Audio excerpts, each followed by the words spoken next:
All right, camera's rolling. All right, listen. So we just watched a video on the Korean War. So now we're going to watch a short 2-minute video on the Vietnam War, and then we're going to get started. So please, once again, just pay attention. I don't need anything from you besides you to watch the video. All right? After World War II, Vietnam was divided into North and South, with communist forces in the North led by Ho Chi Minh and a non-communist government in the South supported by the United States. The United States feared the spread of communism in Southeast Asia, believing that if Vietnam fell, other nations would follow, like dominoes. In the early 1960s, the US began sending military advisors to South Vietnam. By 1965, this escalated into full-scale involvement with hundreds of thousands of American troops deployed. The Viet Cong, using guerrilla tactics and the cover of dense jungles, turned the conflict into a grueling war of attrition against US and South Vietnamese forces. In 1968, the North launched the Tet Offensive, a coordinated series of attacks across South Vietnam. While the US pushed back, it shocked the American public and eroded support for the war. Back home, the war sparked massive protests. Images of the conflict on television fueled an anti-war movement that demanded an end to US involvement.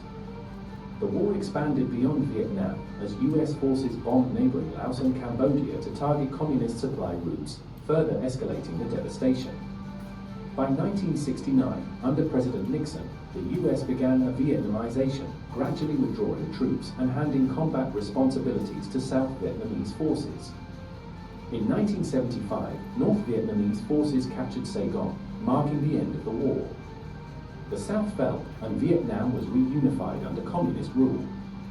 The Vietnam War left deep scars, millions of lives lost, widespread destruction, and a divided legacy that continues to shape history and memory. The Vietnam War not only reshaped Vietnam, but also profoundly impacted global politics, American society, and the way future wars would be fought and remembered. Watch this. Hang on. All right, guys, get your notes page. There we go. Your notes page out in front of you. All right. So our topic is the Cold War, right? We know, just going over what we've gone over in the past. United States, Soviet Union, Cold War. They both have a gun pointed at each other. They're like, do something, we'll both shoot right now. All right. United States wants to spread capitalism and democracy to the world, get everyone freedom. Soviet Union wants to spread communism through the world. Okay. Now, although the United States and the Soviet Union never directly fought each other, right? Because it's a Cold War. They did use other wars that did happen to fight that battle for them, okay? Specifically in Korea and Vietnam, right? How we said Berlin was split up between the United States and the Soviet Union, how we done that yesterday. We talked about that yesterday. It happened in other places in the world. So same thing, Korea, North and South, split. Half communism, half capitalism, democracy. Vietnam, that's the whole reason we fought in the Vietnam War. To stop the spread of communism, half democracy, okay? This word containment, does anybody know what the word containment means? To contain something. Yeah.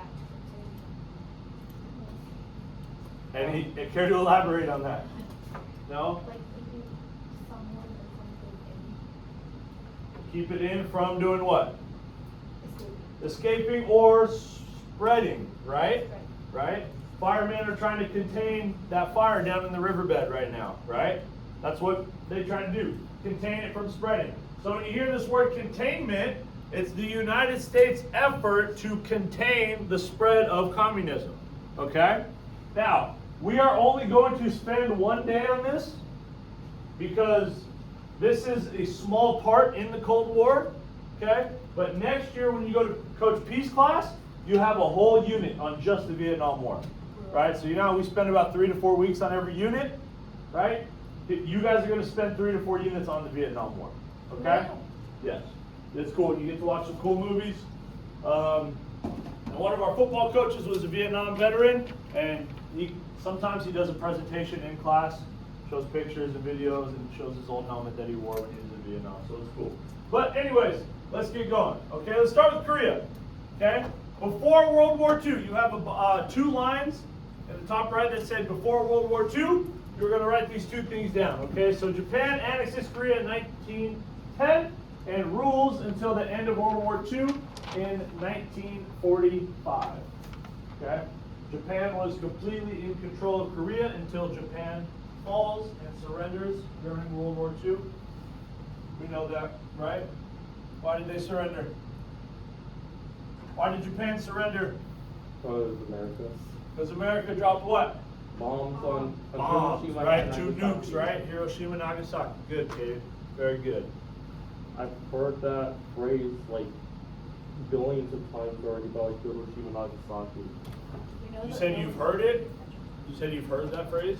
Like I've heard about it and heard all about it. Like Like prior to class, right? Yeah, it's one of the biggest events in United States history, I said. And I also know about Chernobyl. Chernobyl, that was also very bad. Have you watched that documentary? Yeah, I'm also about Chernobyl. Alright, pencils down so I know when we're ready to move on. There's kind of a lot of writing in the beginning, but after we get through these boxes, it's good. Alright, moving on. We're not gonna circle.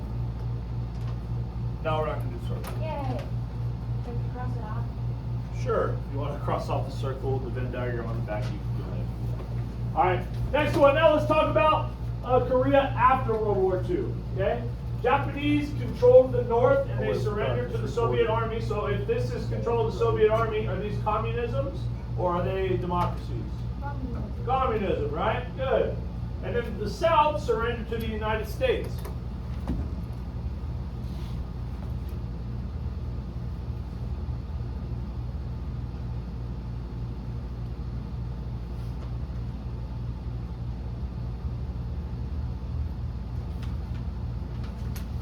You don't have to write all that.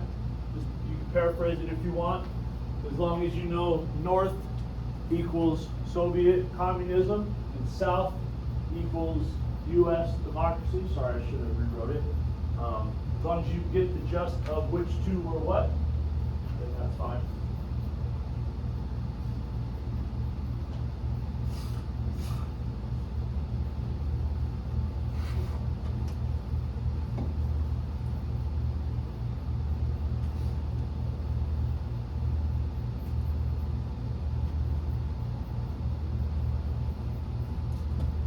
Alright, good?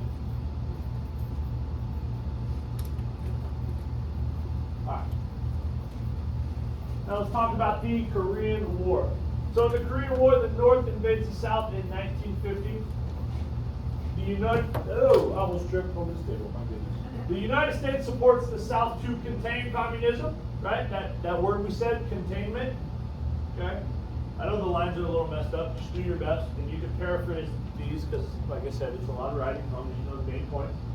Each side has huge advances and then huge retreats. Why? So both of them were both winning and losing at one point. That's what you just That's said. what I just said, kid. Ignore You hear me? I'll You're too busy working. Yeah, right. Always working.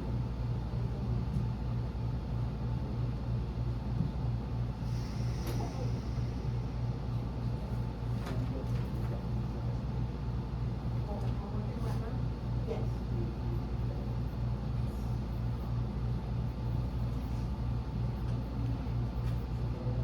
The last guided notes of the year. Aren't you guys so sad? No. Oh, thank you. Never. Well, yeah, there's so, Yes, Daniel, you're sad? yeah. You know, let's take more notes next week. No. No, you don't. Just said you did. Well, it's just spend half of our time to get out of here.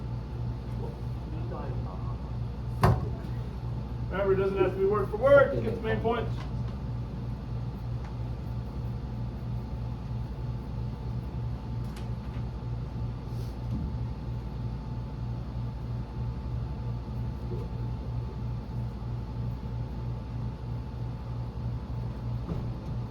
Good job, Isaiah.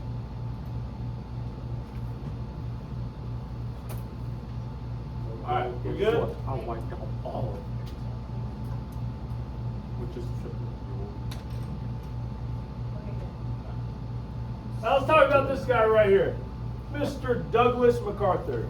All right, he led the United States and the United Nations forces in Korea. Okay, he led the good guys.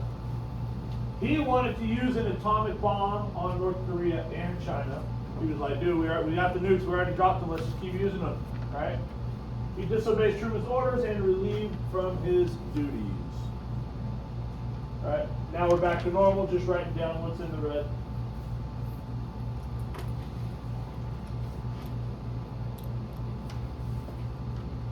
President Truman was the president of the United States at the time.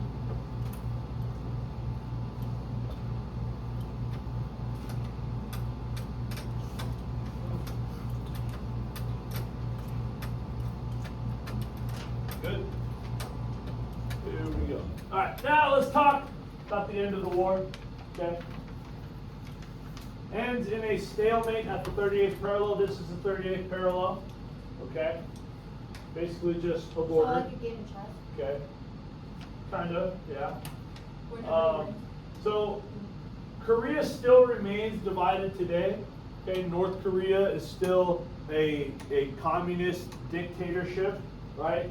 I've heard you guys say that in the past, right? We know about North Korea today. It's still like that, okay? And South Korea adopted democracy, okay? So this 38th parallel, again, a lot of this stuff you will learn more in depth next year in Coach P's class, but this is just a brief overview. So when you get there next year, you do have a little bit of previous knowledge.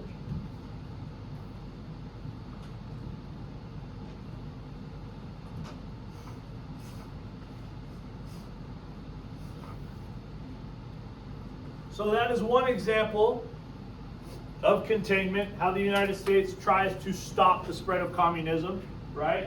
So what's going on here, it's still the United States versus the Soviet Union without them directly shooting at each other, right? They're using other people to fight their wars for them. Because remember, at the time, the United States and the Soviet Union during this time of the Cold War are the two most powerful countries on earth. Okay? Biggest militaries, big bombs, right? They do not want a full-scale war with each other, right? So they're going to use a bunch of little, smaller scale wars to fight the big picture. Okay? Yes, yes. Right? Because World War II didn't want a repeat of World War I, right? It just so happened that it kind of was. Okay? All right, moving on. Korean War Memorial. I'm not sure where this is. I think it's in South Korea. Oh, wait. Yeah, South Korea. Is it? Yeah. Okay. Now, moving on to Vietnam. I don't know why this is cut out. I don't know why there's a white square right here. Okay. Vietnam. Some pictures of the Vietnam War. So the Vietnam War was kind of the same exact thing. The same reason for fighting. Contain communism. Stop the spread of communism. I know it's kind of hard to see, but we're going to roll with it. Communism was in the north and democracy was in the south, okay? So the United States helped the south. Ho Chi Minh leads the Viet Cong. That was the name for the north, the communists, okay? The people that the United States had fought, their name for their army was the Viet Cong. Has anybody ever heard that term? Viet Cong? Yeah. Oh, I forgot the last one. It's actually, you can cross out that last one. See, you can cross out that last one and all those boxes. Yeah. I love crossing things out. Well, we know he did. All right, go ahead and flip over to the back when you are done. Hey, cross and pull back out. No, I'm kidding. I wish. You wish. Rude. Whatever. All right, moving on. Some more pictures from the Vietnam War. Is that RGP? RPG? Yeah. No, this is what do they call it? Panther Strike? Oh. Bazooka? I don't know. That's just from Call of Duty knowledge. Okay. Some more live pictures. Again, this is part of guerrilla warfare. But They use tunnels for. yes, they use tunnels. Again, I don't want to go too far into it because you guys are going to spend a whole month talking about this. But Vietnamese people were really small and really skinny, so they would do stuff like this, like hide in the small space, and then the United States soldiers come up and yeah. Really cool. You guys are going to enjoy that unit next year. It's in the second semester of your junior year. Okay, these are some of the tunnels that they built. And why? Again, they had like full towns underground. Yeah. So I already know about The reason why the United States had such a hard time in Vietnam was because the United States would just drop bombs on all previous wars, right? You can't drop bombs. Viet Cong can't drop bombs if they're underground, right? Yeah, true. But they can't set. These are some traps again. Right here. Ooh. Yeah. And funny thing about this, like the ground would fall out and you fall down into a bunch of spikes. The spikes wouldn't really kill you, they'd pierce their foot, but the Viet Cong would do a lot, was they would Bamboo. go number 1 and number 2 on these needles. So when it entered your bloodstream, it instantly got infected. Yeah. Very smart. They use Yeah. bamboo and. A lot of their traps, they would use the restroom on their needles. So if it just poked you and you were like, you thought you were good, you would later die from infection. Sir, did you know they use bamboo for it? Bamboo too, yeah, absolutely. All right, again, you'll learn about that next year. But let's talk about what that war did on the United States home front. Many protests against the war, against the draft, against the bombing campaigns. My grandpa fought in the Vietnam War. He said he was playing baseball at RCC and he got a letter in the mail. Said, hey, you've been drafted. In 9 months, you're getting on a bus and you're getting shipped out of there. Sorry, same thing with my grandpa too. Your grandpa fought in Vietnam? Yeah. Nice. That explains why he has a rifle in his closet. Yeah. Nice.